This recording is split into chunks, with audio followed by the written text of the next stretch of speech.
त्याची भूमिका काय असेल? नारी शक्तीचं विधेयक आणण्याआधी नरेंद्र मोदींनी जंतर मंतरवरती ज्या लहान मुलींवरती पोलिसांनी त्यांचे अत्याचार केले त्या नारी शक्तीची माफी मागायला पाहिजे, ही आमची मागणी आहे. नुसतं कागदावरती नारी शक्ती आणून चालत नाही ना. तुम्ही त्या मुलींवरती कपडे फाडणार, पोलीस तुमचे बघितले चित्र ना, कसे बांबू घालतात बिचाऱ्या मुलींच्या पाठीमागून, चित्र बघा. त्यांच्यावर खोटे गुन्हे दाखल करणार, त्यांच्या कुटुंबियांना धमक्या देणार. हे काय नारी शक्तीच्या सन्मानाचं चित्र या देशामध्ये नाही. तुम्ही अत्याचार करताय नारी शक्तीवरती आणि त्या अत्याचार पर्वाचे सूत्रधार ते नरेंद्र मोदी आणि अमित शहा आहेत. कसले बघा, ही दोन्ही बिलं पडतील. मुळात नारी शक्ती संदर्भातलं बिल आधीच मंजूर झालेलं आहे, हे मला माहिती आहे संसदेमध्ये. मग तुम्ही कुठली नारी शक्तीचं बिल आणताय?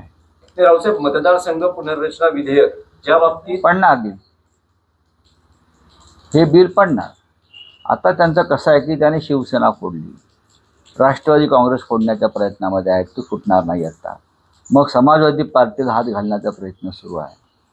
मी काल पाहिलं की DMK पक्षाचे जे तरुण नेते आहेत, उदयनिधी स्टॅलिन यांचे सुपुत्र, ते विधानसभेत लीडर ऑफ ऑपोजिशन आहेत, त्यांनी स्पष्ट सांगितलं आम्ही कोणत्याही परिस्थितीमध्ये या मतदारसंघ पुनर्रचना बिलाला पाठिंबा देणार नाही.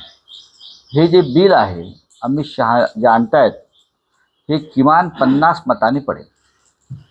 पण NDAच्या सगळ्या खासदारांना सभागृहात राहण्यासंदर्भातले पक्षादेश दिले गेलेले आहेत. त्या संपूर्ण अधिवेशनाच्या शेवटच्या टप्प्यामध्ये सर्व खासदारांनी, NDAच्या सर्व खासदारांनी उपस्थित राहावं आणि जी काही संख्याबळ गेल्या वेळेस नव्हतं ते आता हळूहळू संख्याबळ जमवलंही जातं आहे.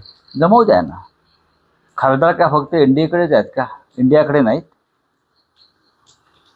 काँग्रेसने सुद्धा आज व्हीप जाहीर केला आहे.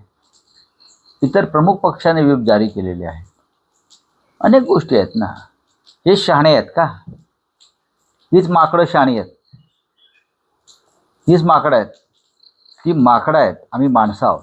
हा फरक आहे राजकारणातला, कळलं? माकडांना किती उड्या मारू द्या, आम्ही माणसं आहोत. आमची उत्क्रांती झालेली आहे विरोधी पक्षाची. आणखी मोदी हे काल पक्षांतर केलेल्या आणि नव्याने NDAत सहभागी झालेल्या खासदारांना दिल्लीत